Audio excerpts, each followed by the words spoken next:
Hello दोस्तों, कैसे आप सभी। गाइस, आप लोगों की मांग पे मैंने फर्स्ट और सेकंड चैप्टर कंप्लीट करवाया था, तो आप लोगों ने बहुत कमेंट किए और इसके बाद मैं लेके आ गया हूँ थर्ड चैप्टर। अगर आप लोग का प्यार इस वीडियो पे दिखा तो इसी तरह से हम 10 के 10 चैप्टर कंप्लीट करवाएंगे। और मैं राहुल सर को भी बोलूंगा कि साइंस 2 का वो भी लेके आए। तो गाइस प्लीज जितना हो सके दोस्तों को शेयर कर देना, पहुंचा देना, बता देना। एंड हमारे ऐप को डाउनलोड कर लेना और साथ में टेलीग्राम, जो अगर हमें लगेगा जो चीज़ें हम वहाँ भेजते रहते हैं जिससे आपकी बहुत ज़्यादा हेल्प होती है। तो चलो स्टार्ट करते हैं। सबसे पहला क्वेश्चन क्या, जो हमें एमसीक्यू दिया हुआ बट हमें यहाँ एक्सप्लेन करना है, उसका रीजन भी एक्सप्लेन करना है, तो वो चीजें मैं यहाँ आपको साथ में बताऊंगा। सबसे पहले अगर बात करें, to prevent rusting a layer of zinc metal, मतलब फिलिंग द ब्लैंक्स में लिखा हुआ to prevent rusting a layer dash metal is applied और आयरन शीट, तो इसका आंसर जिंक होगा। बट जिंक आंसर क्यों होगा, देखो गाइस, इसको अगर आपको समझना है तो ये 9 चैप्टर में बहुत अच्छी तरीके से आप समझ पाओगे। फिर भी मैं यहाँ एक एक लाइन आपको एक्सप्लेन कर देता हूँ। इसके अंदर क्या होता है कि हम लोग in this method a thin layer of zinc is applied on iron sheet to prevent rusting and corrosion. हम लोग क्या करते हैं, जिंक का लेयर आयरन के ऊपर क्या करते हैं, अप्लाई करते हैं, जिसके कारण आयरन डायरेक्ट कांटेक्ट में नहीं आता। किसके डायरेक्ट, ऑक्सीजन के डायरेक्ट कांटेक्ट में नहीं आता, इसलिए उसका प्रिवेंशन हो जाता है। जब भी अगर मतलब कि कुछ दिनों के बाद आप देखोगे, जैसे घर में हमें जनरली पिन होता है, उस पिन को कुछ दिनों के बाद देखोगे तो आपको ब्राउनिश कलर का दिखाई देता है, क्योंकि इसके ऊपर का जो जिंक होता है वो जिंक रस्टिंग के कारण निकल जाता है कुछ दिनों के बाद, और इसके बाद आयरन पे कोरोजन होना स्टार्ट होता है। बट कुछ दिनों के तक बच जाता है, क्योंकि इसके ऊपर हमने जो जिंक का जो लेयर लगाया हुआ है, तो जिंक का पहले कोरोजन होता है और उसके बाद आयरन का होता है, और इसीलिए कुछ दिनों तक बच जाता है। और कुछ दिनों के बाद ज्यादा जनरली हम देखेंगे कुछ सीजन के बाद उसके ऊपर के जो लेयर, जिंक का लेयर निकल जाता है और कोरोजन फिर से स्टार्ट हो जाता है। अब हम चलते हैं अगले क्वेश्चन की तरफ। अगला question, the conversion of ferrous sulphate to ferric sulphate is a oxidation reaction. देखो इसके अंदर एक सिंपल सी बात बताऊंगा कि इसके अंदर आप देखोगे SO4 है, यहाँ 3 दिखाई दे रहा है, इसके अंदर आपको इलेक्ट्रॉन लूज होता हुआ दिखाई दे रहा है, तो इनडायरेक्टली आप डायरेक्ट ही लिख सकते हो। ऐसा कहीं भी अगर इलेक्ट्रॉन लूज होता हुआ दिखाई दे रहा है तो आप डायरेक्ट बोल सकते हो कौन सा रिएक्शन है, ऑक्सीडेशन रिएक्शन है। अब चलते हैं नेक्स्ट क्वेश्चन की तरफ। When electric current is passed through acidulated water, dash of water takes place। इसका आंसर इलेक्ट्रोलिसिस है। बट गाइस ये क्या, मतलब इसमें हम अपने को रीजन भी देना, तो रीजन मैं आपको बता देना चाहता हूं कि जब भी हम वाटर के अंदर इलेक्ट्रिक करंट को पास करते हैं तो जो वाटर होता है वो डिकम्पोज हो जाता है, किसके अंदर, हाइड्रोजन एंड ऑक्सीजन के अंदर डिकम्पोज हो जाता है। और ये सभी गाइस किसके कारण होता है, ये जो डिकम्पोज हो रहा है किसके कारण, इलेक्ट्रिक एनर्जी के कारण हो रहा है। इसीलिए जो प्रोसेस को हम इलेक्ट्रोलिसिस बोलते हैं। क्या बोलते हैं, इलेक्ट्रोलिसिस। अब चलते हैं अगले क्वेश्चन की तरफ। अगला क्वेश्चन क्या लिखा हुआ है, addition of an aqueous solution of zinc sulphide, मतलब ZnSO4 zinc sulphide to an aqueous solution of barium chloride from a white precipitate is an example of dash reaction. देखो गाइस, जो हमारा जिंक सल्फाइड है या barium chloride है, ये आपको बताना चाहूंगा, इसके अंदर आप ध्यान दोगे ना तो यहां देखो, अगर आपको दिखाई दे SO4 ये इसके पास चला गया, मतलब ये वाला प्लस हो, ये प्लस होता है, ये माइनस होता है, इसमें भी ये प्लस ये माइनस होता है।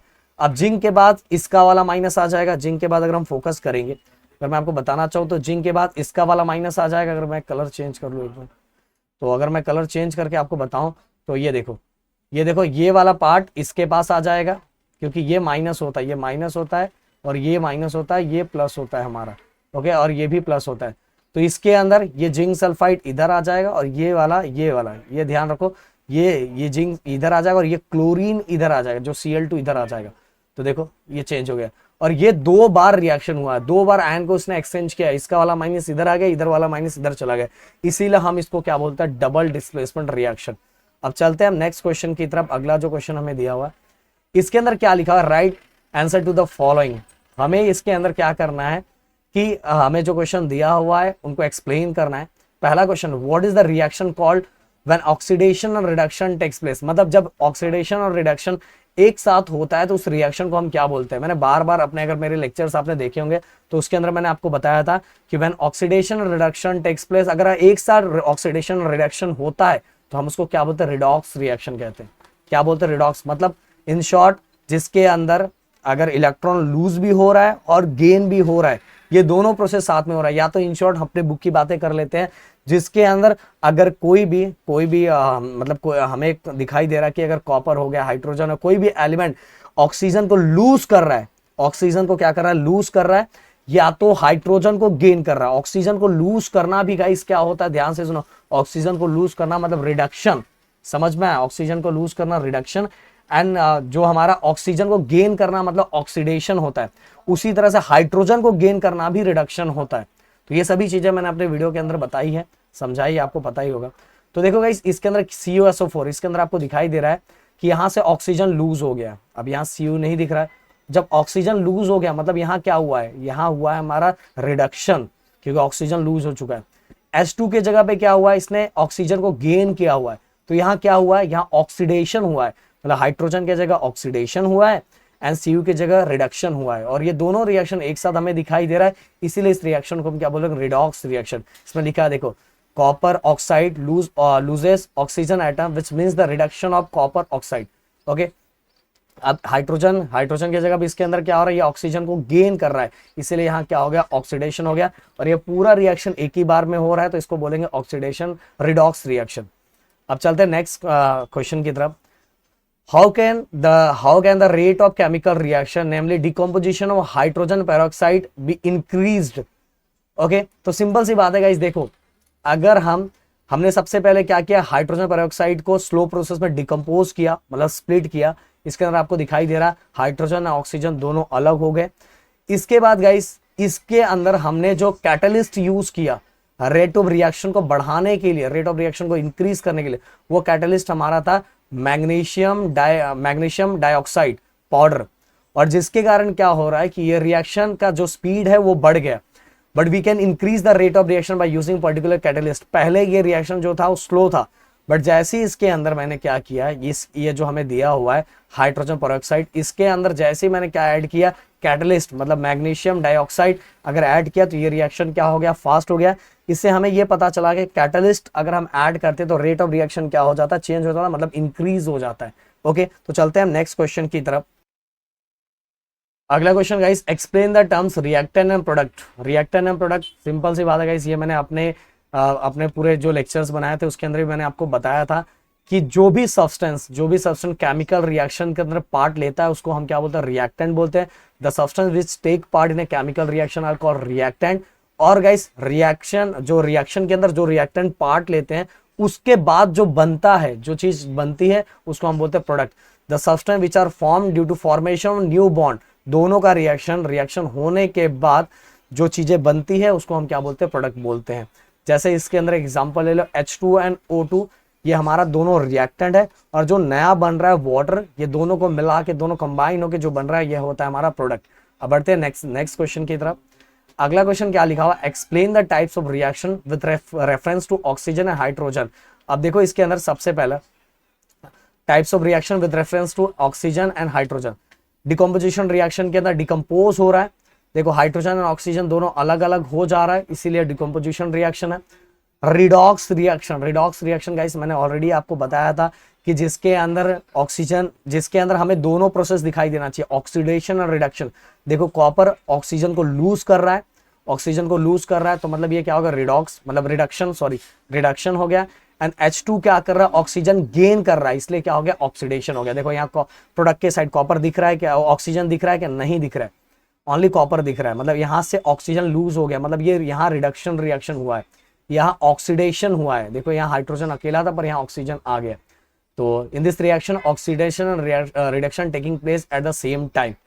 अब इलेक्ट्रोलिसिस ऑफ वाटर, अभी आपको मैंने बताया था, अभी अपना ये हुआ था कि जिसके अंदर क्या होता है, इलेक्ट्रिसिटी का यूज करके हम क्या करते हैं, इसको डिकम्पोज करते हैं, जिसके अंदर हाइड्रोजन एंड ऑक्सीजन दोनों अलग सेपरेट हो जाते हैं। तो देखो दोनों अलग हो गए, हाइड्रोजन ऑक्सीजन दोनों अलग हो चुके हैं।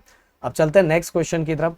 अगला क्वेश्चन गाइस हमें क्या लिखा हुआ है, explain the similarity and difference of two events, namely adding sodium hydroxide to water and adding calcium oxide to water.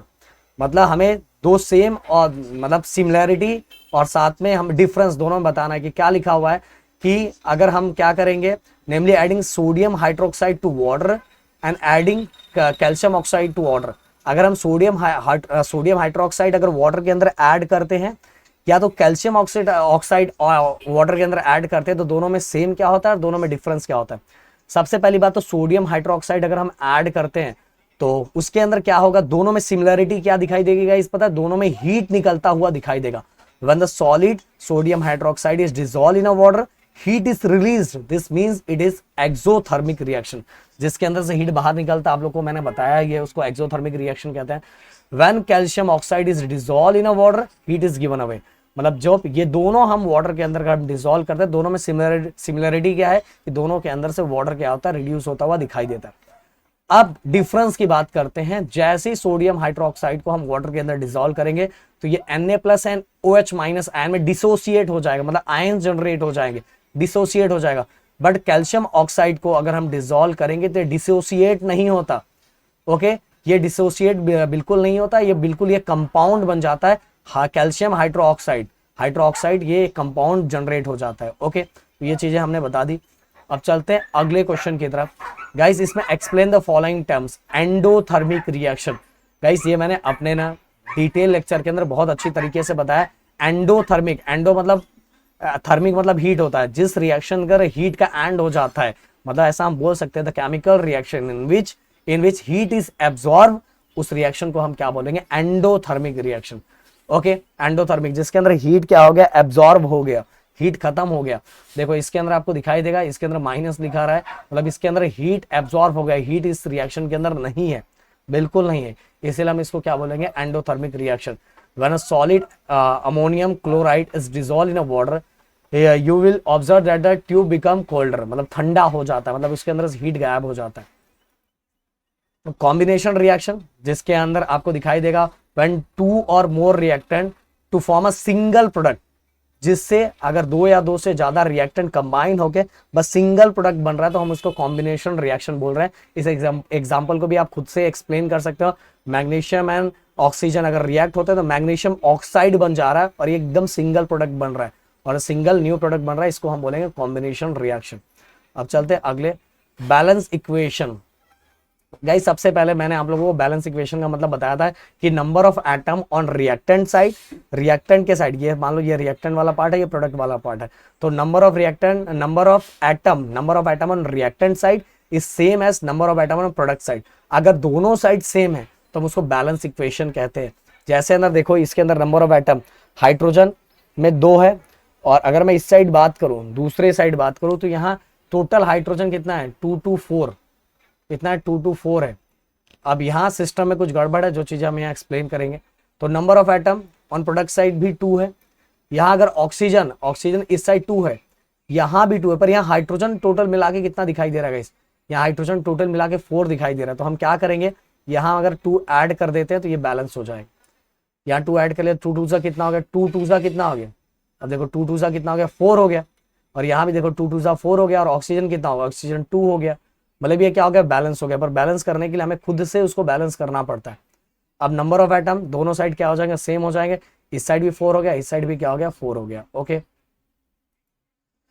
अब डिस्प्लेसमेंट रिएक्शन सेम गाइस, क्या हो रहा है, एक डिस्प्लेसमेंट होता है, एक डबल डिस्प्लेसमेंट होता है, जिसके अंदर क्या होता है कि लेस रिएक्टिव एलिमेंट को more reactive element displace the ion of less reactive element.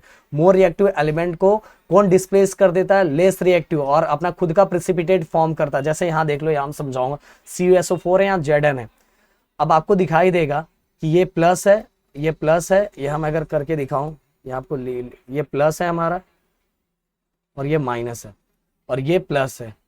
अब गाइस क्या होगा, ये वाला इसके पास चला जाएगा। देखो एक बार डिस्प्लेसमेंट हुआ तो ये ZnSO4 हो गया, और यहाँ कॉपर सिंगल बचा, यहाँ देखो कॉपर सिंगल बचा, तो ये डिस्प्लेसमेंट एक ही बार हुआ, और ये प्लस माइनस खुद के प्रेसिपिटेट इन्होंने बना लिया।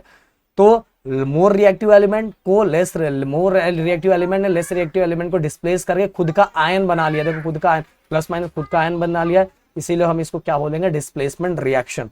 ओके, अब चलते हैं अगले क्वेश्चन की तरफ, जो अगला हमारा क्वेश्चन दिया हुआ है। ओके, मैं अब चाहता हूँ कि यहीं तक करूँ और आगे के जो हैं वो अगले वीडियो में कवर करूँ, तो प्लीज तब तक आप ये चीजों को लेके कंप्लीट कर लेना। अगर आपका रिस्पॉन्स है, रिएक्शन अच्छा रहा, तो बाकी एक्सरसाइज के बाकी क्वेश्चंस और बाकी चीजें भी हम लेते आते रहेंगे। मिलते हैं नेक्स्ट वीडियो में। Thank you so much guys, जय हिंद एंड जय महाराष्ट्र दोस्तों।